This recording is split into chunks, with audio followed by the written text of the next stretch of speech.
Blackmagic Pocket Cinema Camera 4K. Eu tô usando essa belezinha aqui já fazem alguns meses na produtora e como muita gente me pediu a minha opinião sobre ela, cá estou para fazer um review bem completo. Esse vídeo vai ficar um pouquinho longo, mas ó, por favor, fica comigo até o final que eu tenho certeza que você vai gostar de conhecer essa câmera.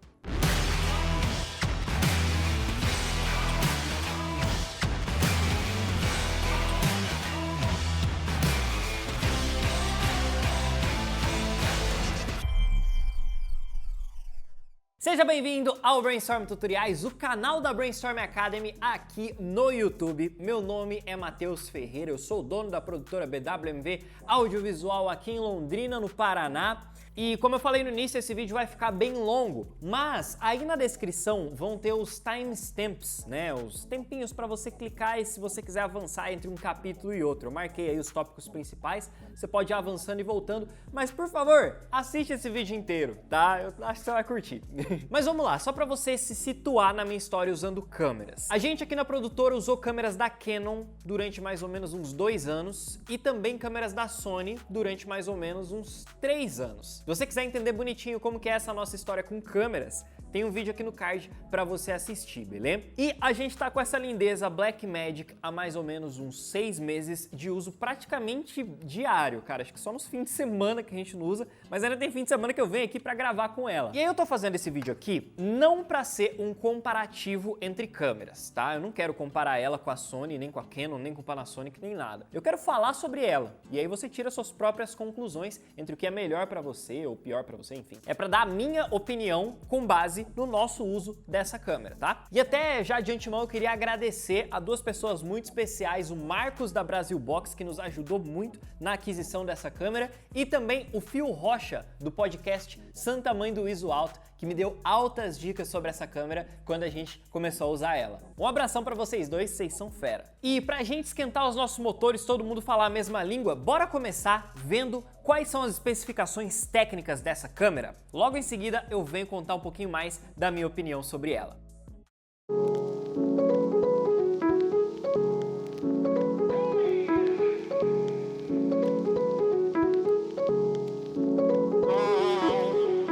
A Blackmagic Pocket Cinema Camera foi lançada no dia 3 de setembro de 2018, mas se popularizou no Brasil do meio de 2019 pra cá. Ela tem dimensões que não são tão compactas quanto uma mirrorless ou DSLR, mas isso é compensado pelo baixo peso de apenas 722 gramas, contando apenas o corpo. Ela é feita de fibra de carbono e policarbonato, numa construção bem firme e bonita. O sensor é 4/3, não confunda com micro 4/3. O tamanho dele é de 18,96 por 10 milímetros. Isso causa um fator de crop de 1,91 se compararmos com sensores maiores, como full frame. O encaixe de lente é do tipo MFT, que você pode adaptar para outros bocais utilizando equipamentos externos. Com relação a conexões e portas, ela tem uma entrada de microfone P2 de 3,5 mm, uma saída para fone de ouvido também P2 de 3,5 mm estéreo, um conector HDMI de saída padrão para monitores e gravadores, uma porta para alimentação DC de 12 volts que vem inclusa na caixa, uma porta USB-C para gravação de até 5 gigabits por segundo ou para carregar energia na câmera e uma porta mini XLR para áudio profissional com alimentação Phantom Power de 48 volts. Ela tem um botão de REC tanto na frente quanto no topo. Também existem 3 botões com funções programáveis, além de botão de ISO, White Balance e outras funções. E claro, botões de menus, High Frame Rate, Zoom e outras funções atrás. E na frente um Tele Light que acende na cor vermelha quando você está gravando. A Pocket 4K tem um monitor touchscreen de 5 polegadas na resolução 1920 por 1080. Esse monitor permite o uso do alto foco através do touchscreen. Ela utiliza baterias do tipo LP-E6 comuns em câmeras da Canon, mas ela vem com alimentação 12 volts que recarrega a bateria enquanto alimenta a câmera. A porta USB tipo C também pode ser usada para recarregar. A Pocket 4K tem 2 entradas de cartão SD, uma entrada para cartão CFast e também a entrada USB Type-C, que pode ser usada para gravar. Essa câmera grava em diferentes proporções, partindo do 1920 por 1080, que é o Full HD, em até 120 quadros por segundo, até o 4K DCI, no tamanho 4096 por 2160 pixels, numa velocidade de até 60 fps. Essa câmera tem a ciência de cor Blackmagic de 4ª geração, que é o mesmo da câmera Ursa Mini Pro G2, de alto nível da Blackmagic. O Dynamic Range dessa câmera tem um máximo de 13 stops e mínimo de 10 stops se você utilizar o ISO muito elevado. Falando em ISO, ela tem o Dual Native ISO de 400 para você utilizar quando há muita luz e 3200 para utilizar quando há pouca luz. São 2 os codecs utilizados para gravação. O principal é o ProRes de 10 bits, que grava em vários formatos como HQ, Proxy, 422, dentre outros. E também há o Blackmagic RAW de 12 bits, que permite salvar metadados como ISO, balanceamento de branco, e você pode modificar tudo isso direto na pós-produção. Além disso, você tem vários recursos extras direto na câmera, como por exemplo o False Color para verificar a exposição, o uso de LUTs, Focus Peaking para avaliar o foco, a Zebra, que também serve para verificar a exposição, grids de enquadramento, Safe Margins e várias outras coisas. A Blackmagic Pocket Cinema Camera 4K na gringa sai por $1.295. Já aqui no Brasil, por conta do dólar mais alto e dos impostos, ela sai a partir de R$9.000. Nós adquirimos a nossa na Brasil Box, que é a loja que a gente sempre indica e confia para comprar nossos equipamentos de audiovisual. O link da Brasil Box vai estar aí na descrição.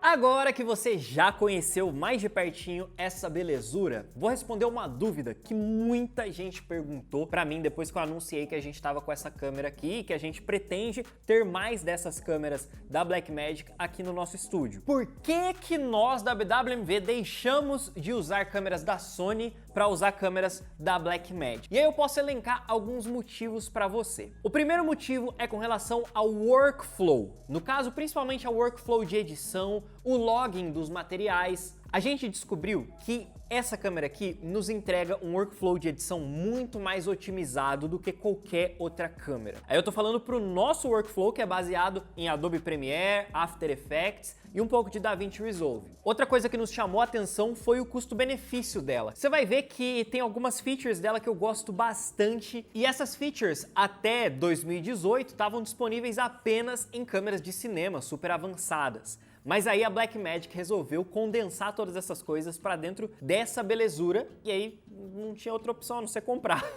E de verdade, pro custo dela, a gente acreditou que ela é barata, sabe? Vocês vão ver que na verdade ela não é barata, ela é cara. Mas pra quantidade de recursos que ela tem e pro resultado que ela entrega, vale a pena. É o famoso custo-benefício, né? Outra coisa que também nos chamou bastante atenção é o seguinte: aqui na produtora, muita gente manuseia os equipamentos. Então a gente tem desde nós videomakers que produzimos os vídeos para o YouTube, os vídeos para os cursos, mas aí a gente também conta, por exemplo, com as meninas do social media, que fazem vídeos para o Instagram, vídeos para o Facebook, tem as meninas do suporte, que às vezes tem que gravar uma coisa ou outra. Enfim, como são várias pessoas diferentes mexendo na mesma câmera, a gente precisava que fosse um sistema intuitivo e fácil de usar. E, gente, de verdade, foi muito fácil de adaptar o que todo mundo já sabia da Sony nessa câmera aqui. Então, por essa curva de aprendizado dessa Blackmagic ser mais suave, digamos assim, a gente optou por tê-la em vez de ter mais câmeras da Sony, ou da Canon, ou da Panasonic, enfim. Outra coisa que muita gente deve estar questionando é o tamanho dela, né?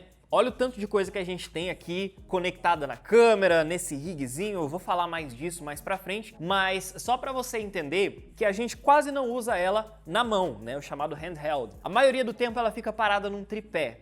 Então, por isso a gente pôde adquirir uma câmera maior, mais pesada, né, com esse monte de coisa que ela acaba ficando mais pesada do que uma câmera comum, do que uma mirrorless, por exemplo. Por isso a gente achou válido investir nela. E outra coisa muito importante também é a nossa vontade e a nossa necessidade de fazer lives. A Sony é capaz de fazer live conectado numa placa de captura e tal, mas cara, essa câmera aqui parece que foi feita para isso. Sério.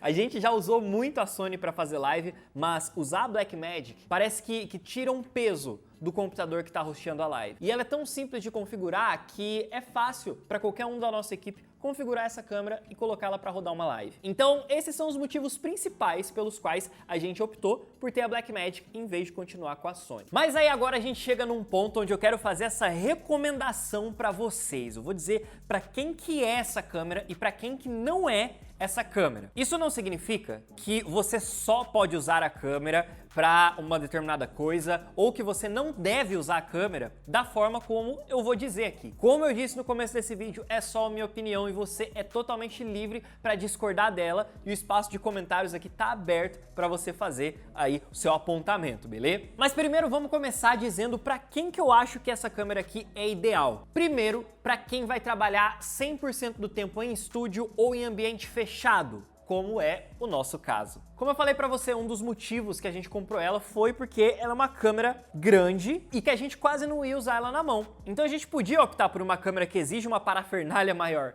para trabalhar e para funcionar, né? Além do mais, dentre os motivos que eu já citei, ela é ótima e fácil para fazer todo o seu time se habituar a ela e conseguir montar as coisas para gravar. Eu indico muito essa câmera para as empresas que fazem consultoria com a gente. Muitas empresas entram em contato pedindo os nossos conselhos para montar estúdios internos, para montar equipes de gravação de vídeo, e a gente sempre sugere essa câmera para quem vai trabalhar com vídeo corporativo. Então fica aí a sugestão para você. Também sugiro muito essa câmera para quem gosta e vai trabalhar com cinema independente, ou então publicidade, ou então clipes musicais. No caso, todas essas coisas que envolvem um set de produção, uma captação controlada, com tempo, com coordenação, com uma equipe de suporte. Afinal de contas, para mim, essa é a melhor opção para você alcançar o famoso visual de cinema sem ter que gastar um absurdo, por exemplo, comprando uma Ursa de 30 mil reais ou uma Red de 50 mil reais. É óbvio, né, que não se compara a qualidade de uma câmera com a outra,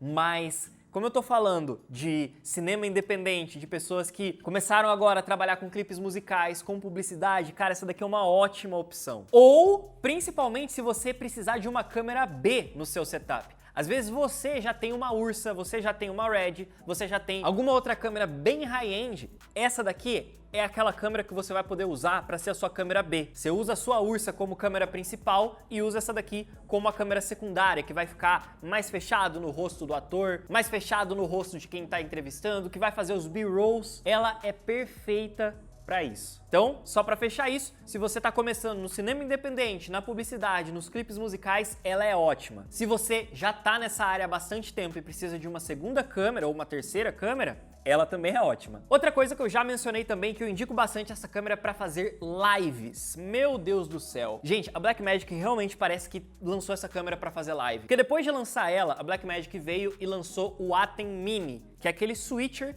que você pode conectar várias câmeras via HDMI e você corta entre as câmeras, faz as transmissões ao vivo e tudo mais.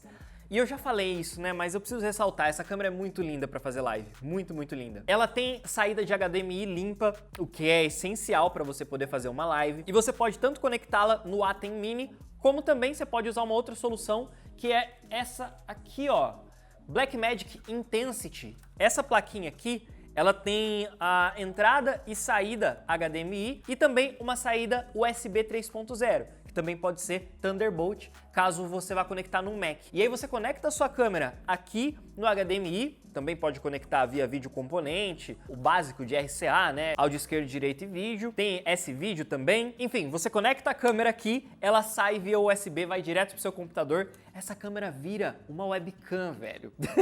Tá certo, eu rebaixei ela bastante chamando ela de webcam. Mas é como se fosse. O computador reconhece dessa forma.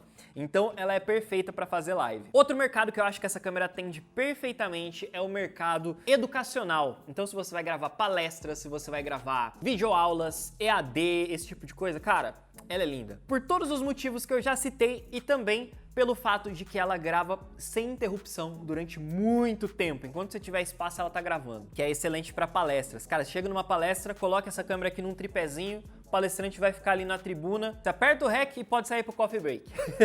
Sacanagem, não faça isso. Mas de verdade, é muito fácil e muito simples de usá-la para esses casos. Mas agora tem alguns casos que eu não recomendo que você tenha essa câmera. Como eu disse, não é 8 ou 80, beleza? Por favor, seja compreensivo comigo. Eu só acho que tem algumas opções mais adequadas do que a Blackmagic para esses casos onde eu vou falar. Primeiro, eu quero falar com você que grava eventos. Aí eu tô falando de casamento, festa de 15 anos ou eventos corporativos, shows, coisas assim que envolvem muita gente e principalmente um ambiente descontrolado, onde você não pode refazer o take, você não pode refazer o movimento. É aquilo que você captou e pronto. Eu não vou dizer que essa câmera não é adequada para se filmar casamento, para se filmar festa de 15 anos ou show, etc. Ela pode funcionar sim, porque ela é ótima.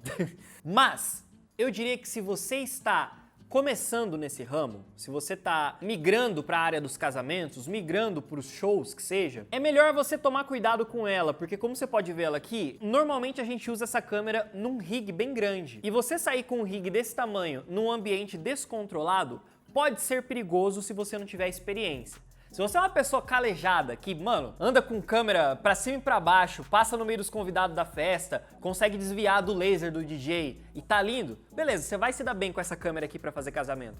Mas, se você sofre um pouquinho com a sua mirrorless ou com a sua DSLR, cara, pense duas vezes antes de entrar de cabeça nesse mundo aqui, tá? É melhor você praticar um pouquinho mais, pegar um pouco mais de experiência e depois vir pra cá. Isso também vale, por exemplo, pra área de esportes. Cara, eu acho que essa câmera aqui não é muito legal pra você capturar esportes radicais, por exemplo. Talvez um evento de atletismo, um evento de futebol, alguma coisa mais controlada, beleza, mas agora você vai filmar, sei lá, paraquedismo, com isso não tem como. Você vai filmar, sei lá, uma aventura na selva. Cara, pode ser um pouco complicado, não tô dizendo que é impossível. Dá pra fazer? Claro que dá, mas você pode ter algumas dificuldades. Eu acho que tem outras opções um pouquinho melhores e mais versáteis para esse ponto, beleza? Agora, mais uma condição de pessoas aí que eu quero citar que definitivamente não deve comprar essa câmera é a galera que ainda não investiu em hardware. Meu, se você ainda não tem um computador parrudo para aguentar rodar arquivos mais pesados de edição, a Blackmagic não é para você. Muita gente me pergunta, cara, qual que é a configuração ideal para rodar os arquivos dessa câmera? Olha, eu não sei te dizer exatamente qual que é a configuração mínima para rodar os arquivos dessa câmera, mas com certeza você precisa de SSD, vou falar disso com mais detalhes mais para frente, e você precisa de um processadorzinho meio parrudo, tá? E claro, além do SSD para você colocar o material que você está editando, você precisa de bastante HD, bastante memória para você guardar os arquivos que são bastante pesados. Então, se você ainda não chegou no estágio que você pode investir em hardware, em computador, espera mais um pouquinho, continua com a câmera que você tá, junta uma graninha, evolui teu PC, depois você pega essa câmera. E por fim, você também não deve comprar essa câmera de jeito nenhum se você é uma pessoa que está pensando em ter essa câmera como a sua primeira câmera do mundo audiovisual. Sério, de verdade, se essa daqui for para ser a sua primeira câmera, foge. Por quê? Motivo simples, ela tem muitos recursos. Mas como assim, Matheus? Ela tem muitos recursos, não é bom? Claro, é ótimo, para quem já tem experiência. Se você é um novato na área, e essa daqui vai ser sua primeira câmera, a chance de você ficar perdido com esse monte de recursos que ela tem é muito maior do que você se dar bem com esse recurso e tirar o melhor proveito dela. É muito mais provável que você pegue essa câmera, vá usar, sei lá, o recurso de zebra e fique preocupado com a zebra e tal, e acabe perdendo a coisa mais importante que você estava gravando. Os recursos podem acabar te confundindo e, principalmente, você pode acabar deixando de lado a coisa mais importante numa gravação, que não é o seu equipamento, é o que você está gravando, que história que você quer contar. A partir do momento que você presta mais atenção no equipamento e menos na história, nas pessoas, no que está acontecendo, cara, seu vídeo vai pro lixo. Então, primeiro, domina de verdade o triângulo da exposição, ISO, shutter e abertura. Tira o máximo que você conseguir da câmera que você tem hoje, ou então de uma câmera mais para iniciantes, uma câmera de entrada que não custe tanta grana quanto essa, e depois você evolui para essa câmera aqui. É legal a gente sempre ter a melhor câmera do mundo? Com certeza. Todo videomaker trabalha para ter a melhor câmera, o melhor equipamento do mundo, e isso é lindo. Mas você não pode deixar acontecer o seguinte: ah, se eu não tenho a Blackmagic Pocket, eu não vou fazer um vídeo bom. Ah, enquanto eu não tiver a Blackmagic, eu não vou conseguir pegar clientes grandes. Tira isso da sua cabeça, tá? Depois você para pra pensar nessa câmera, beleza? Próxima parte do nosso vídeo, eu chamo aqui de prós e contras. Por quê? Eu vou trazer alguns tópicos relacionados a essa câmera e eu vou colocar o que eu achei de bom e o que eu achei de não tão bom sobre esses tópicos. Então aqui agora a gente vai falar de sensor, de memória, de bateria, de um monte de coisa. Então vamos começar pelo sensor da Blackmagic Pocket Cinema Camera 4K. Primeira coisa que eu acho que é positiva com relação ao sensor dessa câmera é a textura, que eu particularmente sou apaixonado. Se você não tem a menor ideia do que eu tô falando sobre textura, eu tô me referindo à combinação entre a nitidez, o contraste, a saturação, as próprias cores, o ruído que essa câmera gera. A combinação disso tudo gera o que a gente chama de textura. E essa é uma opinião muito pessoal, tá? Pode ser que você discorde completamente de mim, mas é uma coisa que eu sou apaixonado. Pode ser que você não goste da textura da Blackmagic e você prefira a textura da Canon, que eu também acho linda, ou você goste da textura da Panasonic, da textura da Sony. Não, sacanagem. Falei que isso aqui não ia ser um comparativo, não é comparativo. Então isso é uma coisa que eu gosto dessa câmera e vejo como ponto positivo. O segundo ponto positivo é o Dynamic Range. Dynamic Range, para você que não sabe o que é, significa alcance dinâmico, ou seja, a distância, digamos assim, entre o mais escuro e o mais claro que a câmera consegue captar no sensor. Então, se, por exemplo, a câmera consegue mostrar algo bem claro aqui na frente e algo bem escuro lá atrás, ela tem um Dynamic Range alto. E essa câmera tem um Dynamic Range absurdo. Como você viu nas especificações técnicas dessa câmera, o Dynamic Range dela é de 13 stops. E esse é o alcance dinâmico máximo dela se você estiver usando o ISO nativo de 400. Conforme você vai aumentando esse ISO nativo, o Dynamic Range vai diminuindo um pouquinho, mas outra coisa boa é que o Dynamic Range mínimo dela é de 10 stops. Então, mesmo com o ISO bem alto, o Dynamic Range ainda é bem alto. Você já deve ter visto em alguns outros vídeos aqui do Brainstorm que eu me filmo de frente para a janela e eu consigo ficar bem iluminado e mostrar o que está do lado de fora da janela ao mesmo tempo. Claro que com uma luz super forte em cima de mim aqui dentro, mas é interessante ver como você consegue mostrar o que está super claro lá fora e o que está mais escuro aqui dentro. E isso dá bastante latitude na edição, ou seja, a gente consegue manipular muito as sombras e as altas luzes na hora de fazer a correção de cor do nosso vídeo. É uma coisa que todo mundo gosta, todo mundo precisa. Uma coisa que eu achei negativa no sensor dessa câmera é que ele é muito pequeno. Você lembra? Ele é um sensor 4/3 e justamente por isso você precisa de lentes muito abertas para você conseguir fazer cenas indoor. Então, para você ter uma noção, aqui dentro a gente começou gravando com uma Make 35mm, que é essa lente aqui. Só que de verdade, eu tinha que posicionar a câmera a quase 4 metros de distância. Eu tava numa ponta da sala, a câmera na outra ponta da sala, para eu poder ficar enquadrado com essa lente. Aí a gente acabou pegando outras lentes. Depois da 35, a gente pegou essa 1442, bem velhinha de guerra, só pra gente ter aqui pra fazer algumas tomadas mais abertas. E aí sim a gente pegou a 16mm, que é essa que tá conectada na câmera, que aí sim ficou perfeito. Agora eu consigo deixar a câmera bem mais perto de mim, consigo mostrar muito mais do ambiente do que com a 35. E é maluco pensar isso porque o sensor da Sony, que é maior do que o da Blackmagic, cara, eu uso nela a 30mm, que é essa lente que tá gravando aqui agora, e olha o tanto que ela mostra, né? Se eu colocasse a 35mm na Blackmagic aí, vocês iam ver, tipo, um recorte do meu rosto, muito provavelmente. Tô exagerando, mas é esse o sentido. Lembrando, né, que esse recorte que a gente tem, que não é um zoom, tá? Por favor, é só um recorte. Ele é causado pelo fator de crop, que é de 1.9. Ou seja, uma lente 16mm, que é o caso dessa daqui, no sensor da Blackmagic, é equivalente ao quê? Numa conta rápida de cabeça? Mais ou menos aí uma 30mm no sensor full frame da Sony. Ou então, essa 35mm aqui, que seria o equivalente a usar mais ou menos uma 70 aí na Sony. E um detalhe importante sobre essa questão do fator de crop é o seguinte, essa câmera aqui, você pode colocar, como qualquer outra câmera, um adaptador Speed Booster, que faz com que o fator de crop seja reduzido. Então, em vez de 1.9, você pode colocar um adaptadorzinho aqui, que vai fazer com que o fator de crop vire, por exemplo, 1.4 para lentes full frame. A gente tem um adaptador aqui, ó, que é o EF-M2, da Viltrox. E ele dá sim essa leve modificada no fator de crop, então quando a gente usa lentes da Canon, como por exemplo a 50mm, se o adaptador não fizesse essa mudança, ela seria mais ou menos umas 100mm aqui nessa câmera. Mas como esse adaptador gera uma diferençazinha no fator de crop, diminui esse fator de crop, então em vez de ter o campo de visão de uma 100mm, essa lente aqui vai ter o campo de visão de uma 70, mais ou menos. Isso pode te ajudar aí caso você queira um campo de visão bem aberto com as suas lentes full frame. Então eu coloquei o sensor pequeno como ponto negativo só por causa desses dois pontos, que para alguns podem ser negativos, como para outros podem ser indiferentes. Para mim é mais indiferente do que negativo, mas eu listei como negativo porque eu sei que tem gente que vai falar que é negativo, então é isso.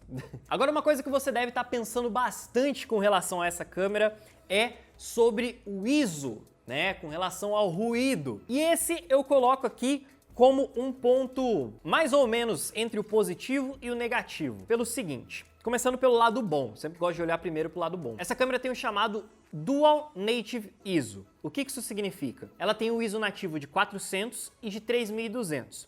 O ISO nativo, digamos que é a melhor condição de ISO que você pode colocar na sua câmera. Toda câmera tem isso. E por que essa câmera tem dois ISOs nativos? Significa que você vai poder conseguir o maior Dynamic Range possível utilizando tanto o ISO 400 quanto o ISO 3200. Então você tem um ISO baixo para você usar em situações onde você tem bastante luz e um ISO mais alto, que também é nativo, né, de 3200, para você usar em situações de baixa luz. E cara, ela se sai muito bem em situações de baixa luz com o ISO nativo, em 3200. Só que assim, você também não consegue ir muito além disso, tá? Eu diria que se você beirar ali os 6400, um pouco menos disso, você já começa a ver um ruído muito grande e isso pode acabar diminuindo bastante aí a versatilidade dessa câmera. É claro, né, que a gente não deve estourar sempre o ISO, mas em casos muito específicos, às vezes filmando à noite num ambiente onde você realmente não tem chance de utilizar muita luz, pode ser necessário um ISO mais alto. E aí, cara, chegou no 6400 ela já começa a chorar. Mas de qualquer forma, eu gostei bastante da performance dela em baixa luz a 3200, e esse é o lado positivo, mas o lado negativo é que você não pode ir muito além do 3200 em baixa luz. Outra coisa que a galera do B-roll agora deve estar se perguntando bastante é com relação à estabilização. Muita gente está acostumada com In-Body Stabilization da GH5, por exemplo, né, a estabilização do sensor, que esta câmera não tem. Isso é um ponto negativo. Então, ou você procura por lentes que têm estabilização ótica, ou então você já era, meu caro. Porém, isso não significa que você não consegue utilizá-la handheld, tá? Não significa que você não vai conseguir pegar sua câmerinha na mão. Você consegue sim, e as imagens ficam muito boas, mas, cara, não dá pra você gravar correndo com essa câmera, tá? Para movimentos mais curtos, mais leves, você pode ter certeza, fica com uma pegada cinematográfica bem legal. Mas muito movimento, cuidado. E aí isso já puxa uma outra coisa, que é com relação ao rolling shutter. Essa câmera, ela tem esse recurso de rolling shutter, e nas câmeras da Sony, a gente via o efeito do rolling shutter com muita definição. Eu tô falando daquela imagem meio gelatinosa que você enxerga quando você movimenta a câmera de um lado para o outro. Aqui na Blackmagic você tem um pouco disso também, mas é muito menos do que comparado com outras câmeras. Já falei que isso não é um comparativo, mas eu não podia deixar de mencionar isso, tá? Como eu disse, dá pra você usar handheld de boa, mas tome cuidado porque tem o efeito do rolling shutter e não tem estabilização interna. E aí mais um detalhe que me chamou muita atenção com relação ao sensor é sobre a taxa de quadros por segundo, que tem um detalhe muito importante. Além do crop da lente que eu já te falei, quando você vai gravar vídeos em 120 fps com essa câmera, que ela faz 1080p 120 fps, o sensor fica cropado. Então você vai acabar tendo menos espaço ainda do que você estava esperando para gravar em 120 fps. Se você é uma pessoa que gosta de fazer slow motion, isso pode ser um problema. Porque aí, além do fator de crop da lente, você também tem o fator do próprio sensor ficar no modo janelado, windowed, né, que a galera fala. Isso se dá por conta da quantidade de pixels, de informação que a câmera tem que processar mesmo. Então por isso ela acaba dando uma diminuída ali no quadro. Próximo ponto que eu quero te falar é sobre perfis de cor. Primeiro eu tenho que te explicar quais são os perfis disponíveis nessa câmera. Ela trabalha principalmente com dois perfis nativos que são o Blackmagic Video e o Blackmagic Film. O Blackmagic Video seria o equivalente ao perfil Natural das câmeras que você tem na Canon, Sony, por exemplo. Não é o perfil Neutral, tá? O perfil Neutral, ele tem um pouco menos de contraste e tal nas outras câmeras, mas o Natural, ele tem um contraste mais forte, tem mais saturação, e é isso que tem no perfil Blackmagic Video. Já o perfil Blackmagic Film, ele é o famoso perfil Flat, ele é lavado, não tem contraste, tem menos saturação e menos nitidez. Ele é um perfil de cor logarítmico, então tipo o C-Log da Canon, tipo o S-Log da Sony. Isso vai te dar bastante opções na hora de editar o material, fazer a transformação de cor. E aí, para você que não quer nem o 100% lavado do filme e nem o 100% cruchado do vídeo, você tem um perfil que fica no meio, que é o Extended Video.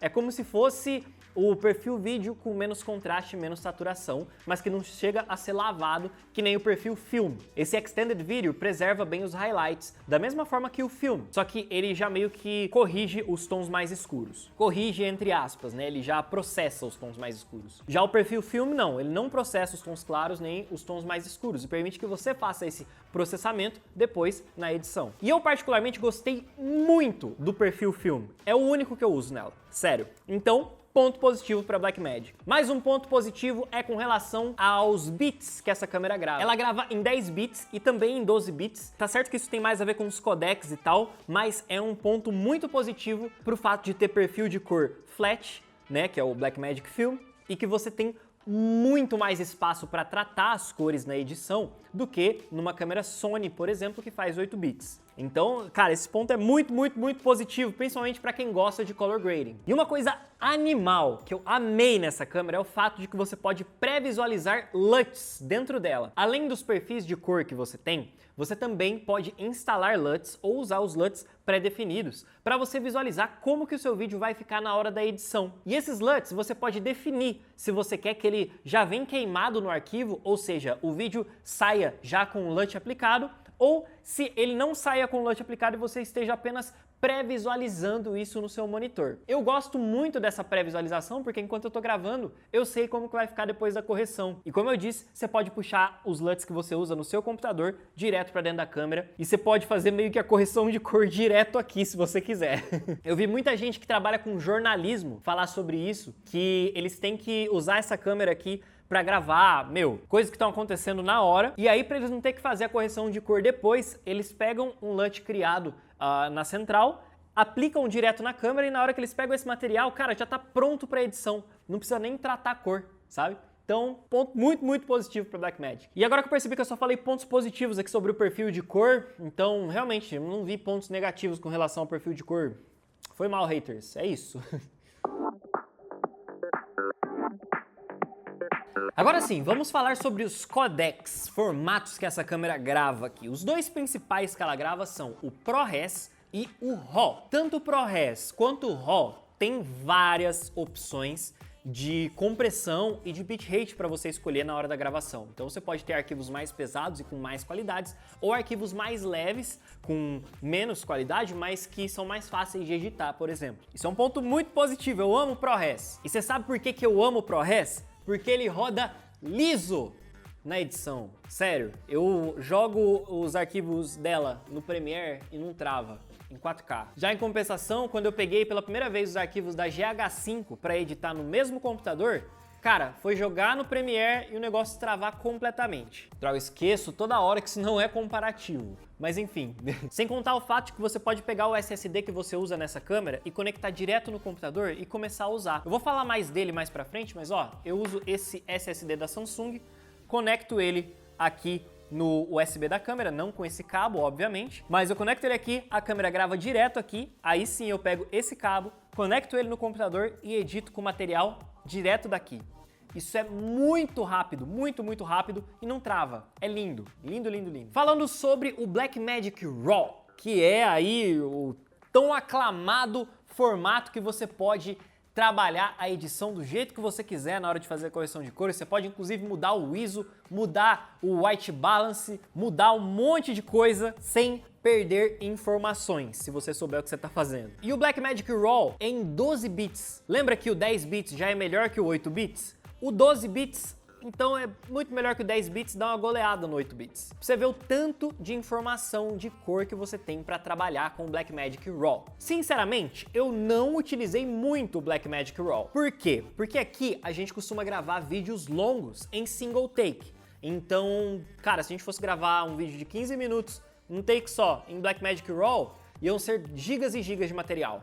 Mas para takes menores, cara, ele é perfeito. Para fazer B-roll, nossa, a galera do B-roll vai pirar com o Blackmagic Raw. Tudo isso são pontos positivos do Blackmagic Raw, mas tem um ponto negativo que é o seguinte: se você quiser rodar o Blackmagic Raw que não seja em 4K, porque você pode escolher, né, desde o 4K até o 1080. Se você quiser rodar em 1080, o sensor vai cropar, tá bom? Então esse é um ponto negativo. Mas eu não sei porque você rodaria RAW em 1080. Roda RAW em 4K já de uma vez. Se é pra chutar o balde, vamos chutar o balde com gosto. Então, cara, Blackmagic RAW, uma belezinha de se trabalhar. E o mais legal é que você não precisa criar proxy para editar o Blackmagic Raw. Você consegue jogar ele lá dentro, ele já lê o Blackmagic Raw, você consegue fazer downscale. Então, você não precisa ficar passando por processamento, não. O programa já faz isso automaticamente para você. Imagina viver num mundo onde não é preciso criar proxies de vídeos 4K. Esse é o mundo da Blackmagic Pocket Cinema Camera. Fazendo muito propaganda dela. Blackmagic paga nós. E aí, um ponto negativo, digamos assim, mas que você tem que estar consciente, é com relação ao uso de memória. Lembra que eu falei para você que os arquivos são pesados? Gente, são pesados e pronto, acabou. Porque são muitas informações que você pode recuperar na edição depois. Então não adianta nada você ter uma câmera dessa e não ter espaço para guardar material. Aí na tela eu tô colocando um pequeno gráfico para você ver quanto que, em média, você vai consumir de espaço gravando em diferentes resoluções e codecs, tá? Qualquer coisa, printa isso daí para você guardar para futuras referências, saber o tanto de memória que você vai precisar. Mas é isso que eu tenho para falar sobre codecs. ProRes é lindo, Blackmagic Raw é lindo, mas você precisa de espaço no seu computador. Outro ponto que é muito importante quando a gente fala de câmera, não existe câmera sem lentes, obviamente. E o primeiro ponto positivo sobre lentes para esse bocal M43 aqui é que as lentes são muito mais baratas. Quer um comparativo? É muito diferente você comprar uma lente para Sony ou para Canon e comprar uma lente M4 sério. Essas lentes aqui, eu não sei quanto que você imagina que a gente pagou. São lentes de cinema. A marca é essa daqui, ó, Make, lente de cinema, T22, 35 e 16 milímetros. Essas lentes custaram R$ 3.500 cada uma delas. Essa lente aqui, para Sony, que é uma 1670, custou quase 5 lentes mais baratas. E essa daqui não é lente de cinema, essa daqui é. Outra coisa é que existe adaptador para qualquer bocal pro M4 Então, esse daqui, como eu te mostrei no começo, ele é da Canon para essa câmera, tem da Sony para M43 e tem vários outros adaptadores, alguns que vão liberar autofoco, outros que são só adaptadores mecânicos por causa de tamanho, outros que são adaptadores para você fazer macro. Cara, essa lentezinha aqui, ó, que é uma, eu nem sei que marca que é, tá aqui, ó, Futazi M43, que a gente pagou R$600 nessa lente. É uma lente de câmera de segurança e ela é uma lente macro. Tá vendo esse anelzinho que tem aqui embaixo? É uma lente macro, a gente encaixa aqui, ela vira macro. É muito lindo, muito perfeito, cara. E a gente pagou 600, é bonitinha, mó legal. Então assim, tem lente barata e tem adaptador pra tudo. Isso é bem legal que você pode trocar lentes com seus amigos usuários de GH5. Você pode chegar e falar, ô, vamos fazer umas trocas de lentes aí. Não é não, Casal Rec? Não é não, Cajal? Meus amigos da GH5, vocês são demais. E aí tem um ponto negativo importantíssimo sobre essa câmera, também relacionado a lentes, que é com relação ao autofoco. Como eu falei, alguns adaptadores liberam autofoco, desde que a sua lente também tenha autofoco, mas o autofoco se chama single touch, ou seja, você só pode marcar ele uma vez enquanto você está gravando. Ele não faz autofoco contínuo. Então, se por exemplo, você quer usar essa câmera aqui para gravar uma palestra, onde o palestrante fica andando e você quer que o foco acompanhe ele, sinto lhe dizer, mas você vai ter que fazer na mão. Aí tem vários acessórios que você pode conectar aqui para fazer foco. Tem alguns follow focos que são sem fio, que você pode deixar a sua câmera num lugar, você tem um monitorzinho no outro lugar e você fica só fazendo foco, bonitinho. É um ponto negativo para quem quer trabalhar sozinho, mas para quem pode investir em algum acessório, vale a pena. Aí um ponto importante, né? Eu disse que você foca apenas uma vez, mas na verdade você pode ficar tocando no touch várias vezes, só que aí a câmera vai ficar desfocando e focando, sabe? Não é o foco traqueado igual a gente conhece em outras câmeras, não. Agora, outro ponto essencial, bateria. Bateria. O que dizer sobre a bateria dessa câmera? Não sei, porque não é boa. Só isso que eu posso te dizer, tá? A bateria que vem com ela, que é aquela LPE6, cara, se durar 1 hora é muito, sério. Mas um ponto positivo é que vem com um plug para tomada. Então você pode conectar, ó, direto na tomada a sua câmera se você for usar ela por bastante tempo, o que é legal. Isso é péssimo para quem vai fazer movimento, né? Mas para quem vai deixar a câmera estacionária, tá perfeito. E aí, um fato muito importante, só use sua câmera na tomada se você tiver certeza de que a rede elétrica de onde você está é confiável. Imagina se cai um raio e não tem aterramento no lugar onde você está gravando. Queimou sua câmera.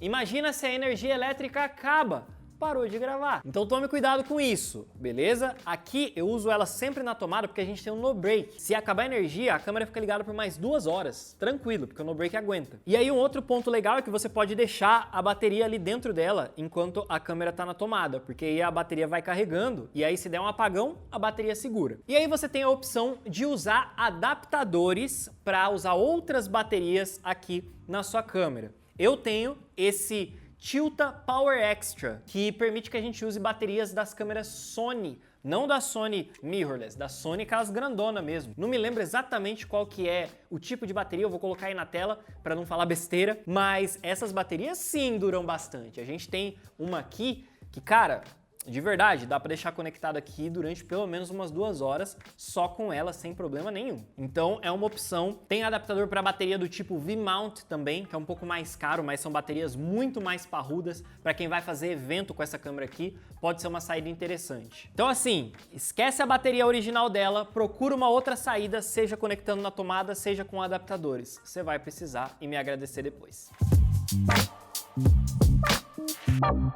Agora vamos falar sobre a interface da câmera, os menus dela. Primeiro ponto positivo é que ela tem menus em português, olha que lindo! Para quem gosta aí de facilitar a vida com as coisas em português, ela tem em português, eu uso em inglês porque para mim é mais natural, né? Afinal de contas tem muitos termos que já são em inglês e, sei lá, eu ficar lendo obturador para mim é mais difícil do que falar shutter. Segundo ponto positivo é que ele é muito intuitivo, muito fácil de usar. Mais fácil que Sony e Canon com certeza. Não vou mais falar Sony e Canon pro resto do vídeo, tá? Parei. Não, mas de verdade, a galera daqui da produtora achou essa câmera muito mais fácil de usar do que a Sony, tá? Então, ponto pra ela. Outra coisa é o tanto de informações que você tem na tela. Cara, é muito legal você ver os controles de white balance, controle de ISO, de abertura da íris, do obturador. Você também tem um medidor de áudio, também tem o histograma. É tudo muito fácil de ver, de encontrar. Você pode definir se você quer o obturador medido em graus ou se você quer o obturador medido em velocidade, como você já deve estar acostumado. Você tem controles separados de balanço de branco para controlar o azul e o amarelo e também o controle de tint, que controla o magenta e o verde, o que é ótimo. E aí tem 2 pontos negativinhos que eu queria falar sobre os menus. Primeiro é que quando você pega a câmera pela primeira vez, você fica com um pouco de dificuldade de sair dos menus, porque tipo, não tem um botão muito claro que te indique como que você pode navegar pelos menus, né? Você vai meio que no touch e tal, e aí se você quer voltar pro modo de gravação, você aperta o botão de REC e é isso. E outro ponto bem negativo, que me assustou bastante, é com relação a você não poder apagar os arquivos direto na câmera. Isso é triste. Principalmente pra galera que usa cartão de memória, ou você formata o cartão inteiro na câmera, mas você voltar arquivo por arquivo e apagar, não tem jeito. Quem costuma gravar um takezinho só pra testar e já era, não faz mais isso com essa câmera não. Ou tenha um SSD, que aí sim você vai conseguir fazer tranquilo, sem precisar se preocupar com espaço. Falando em SSD, vamos falar de armazenamento agora. Primeiro ponto positivo que eu gostei muito é o fato de você ter várias opções, cara. Você escolhe se você quer conectar um SSD, se você quer cartão de memória, se você quer o cartão CFast. Você pode gravar do jeito que você quiser. E o mais legal é que você tem total controle sobre isso aqui na câmera. Se você quiser que ela grave no SSD, bota essa opção que ela vai. Se você quiser que grave no cartão de memória, bota essa opção que vai. Encher o cartão de memória, ela muda automaticamente para outra opção e continua gravando, para você não perder o take. Mas assim, um ponto negativo, digamos assim, não é nem que é negativo, mas uma questão que eu acho e eu recomendo que você faça isso, é que você esqueça o lance dos cartões de memória. Cara, de verdade, isso daqui a partir de agora é a sua vida quando você tiver uma Blackmagic, tá? Você vai colocar esse carinha aqui na tua câmera. Ó, tem um Magic Rigzinho, já eu vou falar disso também. Você conecta aqui, ó, fecha o carinha aqui, conecta os cabos, esse aqui não é o cabo certo, como eu já falei, e vai. E esquece cartão de memória, porque senão você vai ficar preocupado, cara. Como os arquivos são pesados, você vai achar que vai faltar espaço. E como eu falei lá no começo, ainda mais se tiver pouca experiência, você vai ficar mais preocupado se tem espaço no cartão do que com o que tá acontecendo que você tem que filmar, sabe? Não faz isso, não faz isso. Só que assim, são coisas que a gente não pode reclamar. Gente, qualidade exige armazenamento. O que essa câmera exige de armazenamento não é nada perto da qualidade que ela entrega. Então, não reclame disso, tá? Outra coisa importante que eu não posso esquecer de falar é sobre áudio. Primeiro ponto positivo é essa entrada XLR, aqui ó, mini XLR lindíssima, finíssima, que você tem aqui para conectar o microfone direto. Você também pode conectar um microfone P2, de repente um lapela aqui em cima. Você também tem uma saída de fone de ouvido para você ter retorno. E ela também tem vários microfones espalhados aqui por ela, se eu não me engano são 4, para você conseguir fazer a captura do áudio, obviamente como um backup. Porque o meu único e óbvio ponto negativo com relação a áudio é que, assim como toda e qualquer câmera, o áudio interno dela é péssimo. Simples assim. Mas, se você conectar um shotgunzinho aqui em cima, coloca ele aqui no P2, ou então conecta um microfone de mão aqui no XLR, você vai ter um áudio lindo. Só isso que eu tenho para falar sobre áudio, direto e reto mesmo. Outro assunto que também é importante trazer para você é com relação à ergonomia, à construção, ao peso e tudo mais. Primeiro ponto que eu vou colocar aqui mais ou menos como negativo é que ela é diferente das outras câmeras que a gente conhece. Ela é maior, ela tem uma pegada diferente, então vai levar um tempinho para você se acostumar com a pegada dela. Ainda mais se você trabalha muito com handheld. Não vou dizer que é melhor ou pior do que as mirrorless, do que as câmeras DSLR, mas é diferente, é isso que você tem que saber. Um ponto positivo é que ela é muito leve, você viu lá no começo, 722 gramas, mas aí já entra um ponto negativo também, que ela é frágil. Ah, Matheus, mas é feita de fibra de carbono. Então, é que quando eu fui comprar ela, o Marcos da Brasil Box me contou uma história de um dos clientes dele que derrubou a câmera no chão sem querer, de cima de um tripé. E um tripé de uma mesa, não me lembro ao certo. A câmera explodiu, se espatifou, destruiu em pedaços. Não acho que essa fibra de carbono aguente muita coisa, não. Então, cara, tenha um rig, tá? É importante. Isso aqui faz toda a diferença e, claro, deixa ela com uma cara mais imponente, tá? Então, vai de rig que é sucesso. E aí, pra gente fechar essa parte dos prós e contras, pra eu entrar de vez nessa questão dos acessórios, só queria dar uma palavrinha sobre o monitor dela. Primeiro ponto positivo é com relação ao tamanho, eu achei excelente, é um tamanho bem grande, cara, 5 polegadas, é quase um celular. O brilho também é muito incrível, esse é um outro ponto positivo. E o monitor faz saída limpa no HDMI. O que eu quero dizer com saída limpa? Você não vê essas informações que a gente tem aqui no monitor da câmera num monitor como esse daqui em cima. Isso é muito bom. Até um truquezinho aí pra galera que quer conectar a câmera num monitor, mas não tem esse monitor aqui, tem apenas monitores de computador, você pode conectar no HDMI do seu monitor de computador também. É só colocar essa câmera aqui em 60 FPS, que você vai conseguir enxergar tudo que se passa nela aí no seu monitor do PC. Eu faço isso direto aqui quando tô gravando sozinho, principalmente antes de ter esse carinha. Mas pontos negativos sobre o monitor. Ele não flipa, né? Não vira, não sobe, não desce. Então, para quem quer gravar sozinho é complicado. Para você fazer takes, por exemplo, próximo de uma parede. Você tá encostado na parede aqui e você quer filmar para cá. Você coloca a câmera aqui assim, você tem que ficar meio que assim, ó. Porque a câmera meio que não vira, sabe? Então é difícil. É difícil. Nesse caso, um monitor desse é importante, tá? Importantíssimo. E outro ponto um pouco chatinho é que a saída de HDMI dela é só 1080, tá? Não sai 4K para você monitorar. Mas é isso, trouxe meus prós e meus contras, agora vamos para mais uma parte do nosso review, que são os acessórios essenciais para essa câmera. Vamos lá, essa câmera precisa de um conjuntinho de acessórios para ela ser melhor aproveitada. Não é obrigatório, não significa que sem esse conjunto de acessórios você não vai conseguir usar a câmera. Não, você consegue, tranquilo. Mas esses acessórios vão fazer uma diferença enorme no que você vai conseguir trabalhar com essa câmera. O primeiro, como eu já falei, é esse rig. Cara, esse rig é o Magic Rig da Small Rig, tá? Ele vem com esse cage aqui em volta, né? No caso, essa gaiolinha de proteção, que é de algum material muito resistente, que eu não tenho certeza, parece uma liga de alumínio, alguma coisa assim. E ela também vem com essa pegadinha aqui em cima, ó, que é muito bom para você segurar dessa forma, cara. Isso daqui para você fazer movimentos, nossa, é lindo, lindo demais. Então vale bastante a pena, dá para você segurar aqui do lado, dá para você colocar uma manopla, aqui também tem várias manoplas para vender, não desse lado aqui, porque aqui são as saídas da câmera, mas você colocar uma manopla de madeira aqui do lado, tem bastante gente que faz isso. Tem vários rigs na internet, se você procurar por rig Blackmagic Pocket 4K, você vai achar várias opções com coisas diferentes aqui.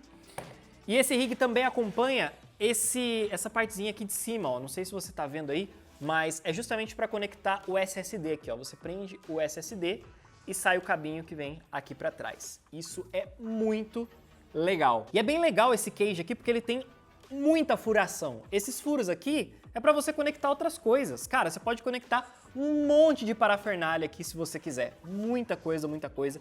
E ele tem furos de todos os tamanhos. Então, só você procurar o furo que dê certo aí pro parafuso e conectar. Outra coisa que eu coloquei aqui nesse rig também é justamente o próprio SSD, que é o Samsung T5, tá? Essa é a caixinha dele. Ele é USB 3.0 do tipo USB-C, que é esse daqui, né? USB tipo C, que é o novo padrão de USB que a gente tem agora em celulares mais novos e tal. Outra coisa importante que você precisa ter para ela, como eu falei, são os adaptadores de bateria. Nesse caso aqui, o Tilta Power Extra, que sai esse cabo super grande aqui, cara, ó. Você consegue puxar aqui bem lindinho, deixar ele bem esticadinho, sai de um lado, vem para cá. Recomendo que você invista num adaptador de lentes, porque tem lentes Canon que são lindas, tem lentes Sony que são lindas. E quanto mais lentes você puder ter para o seu equipamento, melhor, cara. É a lente que manda, não é a câmera, de verdade. Na maioria dos casos, pelo menos, tá? Sobre o monitor, esse monitorzinho, olha que lindo, cara. Você consegue controlar ele aqui, deixa ele deitado, você consegue rotacionar ele aqui. Eu, quando vou gravar sozinho, faço isso aqui, ó. Viro ele aqui e aí, ó, me vejo. Legal, né? Eles têm as entradinhas de HDMI, entrada e saída aqui, e aí você pode conectar a câmera nele, ou pode conectar um outro monitor para sair dele para outro monitor, ou um transmissor sem fio de vídeo, também funciona bem legal. Esse é um monitor da Nel ID, tá? Mas você tem outras marcas muito boas, como a Viltrox, tem a própria Small HD, eu acho que é esse o nome, que é o Lilliput. E claro, você tem os gravadores, né, que além de monitores são gravadores, como por exemplo o Atomos Ninja, Atomos Shogun e etc. Isso aqui eu acho bem importante, cara, porque aí você mata aquele ponto negativo do monitor, que ele não flipa, né? Agora você tem esse daqui, você pode modificar do jeito que você quiser. E aí eu tô até pensando, eu acho que em vez de conectar esse monitor aqui em cima, eu vou colocar um Magic Arm, que é tipo um bracinho que você consegue conectar aqui nesses furos. Você pode colocar o monitor, pode colocar outras coisas, que eu prefiro deixar isso daqui livre para minha pegada ficar melhor aqui em cima na hora de movimentar a câmera. E aí, é claro, para você aguentar um rigzão desse, cara, você precisa de um tripé estável. Eu recomendo muito os tripés da Manfrotto, tá? É uma marca que a gente sempre usou e os tripés são muito bons. Porque esse rig aqui só vai crescer, cara. Então, você vai querer ficar colocando coisa nessa câmera, colocar follow focus, colocar coisa de transmissão de áudio, de vídeo sem fio. Vai por mim, você precisa de um tripé bom. E um detalhe muito importante que eu quero te recomendar, que é o aplicativo para você controlar essa câmera pelo celular. Pelo celular, infelizmente, você não consegue visualizar o monitor da câmera, mas você consegue controlar o ISO, o shutter, começar a gravar, parar de gravar, tudo pelo celular. O app chama Blackmagic Camera Control. Ele é pago, acho que custa mais ou menos uns R$40, não sei agora. Vale bastante a pena, ainda mais se você grava sozinho, tá? Ou se você tem um assistente de produção só para cuidar da gravação, também pode ser bem legal. E por fim, a galera me pergunta bastante qual gimbal usar com essa câmera. Cara, se eu não me engano, os dois únicos gimbals que aguentam essa câmera hoje são o Moza e também o Xeon Crane 3S. O Xeon Crane 3S, inclusive, a gente está esperando ele chegar aqui, ó, o spoiler, para pra gente testar com essa câmera, tá? E é provavelmente que eu vou te recomendar mais pra frente. E aí, muita gente reclama e fala, cara, fica um absurdo de caro com todos esses equipamentos. Eu concordo. Essa câmera fica bem cara com todos esses acessórios. Eu diria que se o preço dela é mais ou menos 9 mil, com lente, SSD, monitor, bateria, adaptador, cara, você vai gastar mais ou menos aí uns 20 mil, de verdade, mais ou menos, ainda mais com o dólar alto agora. Mas isso não significa que você precisa esperar todos os acessórios para começar a filmar. De verdade, investe primeiro numa lente, depois no SSD, depois na bateria, depois no monitor, depois no gimbal. E claro, não esquece do tripé. Acho que esse é um caminho legal aí de investimentos para você conseguir usar essa câmera passo a passo e fazer o seu equipamento ir crescendo junto com a sua evolução profissional. Então agora, pra gente fechar o nosso review com chave de ouro, como a gente aqui no Brainstorm vai testar vários outros equipamentos que você já me pediu, tem microfone para testar, vai chegar o Crane para testar, a gente testa até programa de edição aqui, então a gente criou uma forma de avaliar tudo que a gente for testar. São 6 critérios que eu vou dar uma nota de 0 a 10. O porquê dessa nota você já viu durante o review inteiro, então eu não vou ficar me explicando aqui por muito tempo não, tá? Então vamos lá, o primeiro critério é a construção e a ergonomia do produto que a gente está testando. Para essa câmera eu vou dar nota 8 de 10. Recursos nativos, o que a gente pode fazer com essa câmera sem precisar de coisas externas? Eu dou a nota 9 de 10. Literalmente, tem muito recurso legal nessa câmera. Essas outras coisas que você tem aqui são para expandir o que você já tem dentro dela. Sobre facilidade de uso ou usabilidade no geral, curva de aprendizado, eu dou a nota 8 de 10. Ela é fácil de você começar a trabalhar, mas se você já trabalhou com outras câmeras. Sobre acessórios disponíveis para essa câmera, aí eu vou dar uma nota 10 de 10. Mas um critério muito importante é o preço. E aqui eu vou dar a nota 7 de 10. É bem caro no Brasil, mas isso se dá por causa do dólar. E eu acho que pro tanto de coisa que essa câmera tem, o preço ainda tá equilibrado. Tem câmeras mirrorless que custam muito mais. E pra gente fechar a relação entre custo e benefício, eu vou dar a nota 9 de 10, só não dou 10 por causa do preço no Brasil. Então, a nossa querida Blackmagic Pocket Cinema Camera ficou com a pontuação final de 8.5 de 10, o que é uma ótima pontuação para o primeiro produto que a gente está testando aqui no canal e para inaugurar aí a nossa série de reviews que vamos trazer aqui para vocês, beleza? E agora a gente vai fazer um combinado. Como eu sei que são poucas pessoas que vão chegar até esse momento do vídeo, eu quero que você comente uma palavra secreta aí embaixo. Você vai comentar câmera de bolso, porque é uma Pocket Cinema Camera, né? É uma câmera de bolso. Não que isso caiba no bolso. Será que cabe? Vamos ver se cabe no bolso. Acho que não cabe. Foi mal. Mas comenta aí, câmera de bolso, só pra eu ter certeza de que você viu esse vídeo até aqui. E também, não esquece de comentar junto aí a tua opinião sobre essa câmera. O que você achou dela? Você tá afim de ter uma câmera dessa? Me conta aí embaixo. Claro, não esquece de deixar o seu like, se inscrever aqui no Brainstorm pra não perder mais vídeos como esse. Aí na tela estão aparecendo mais vídeos pra te ajudar nesse mundo das câmeras do audiovisual, beleza? Eu vou ficando por aqui, um forte abraço e até a próxima. Tchau!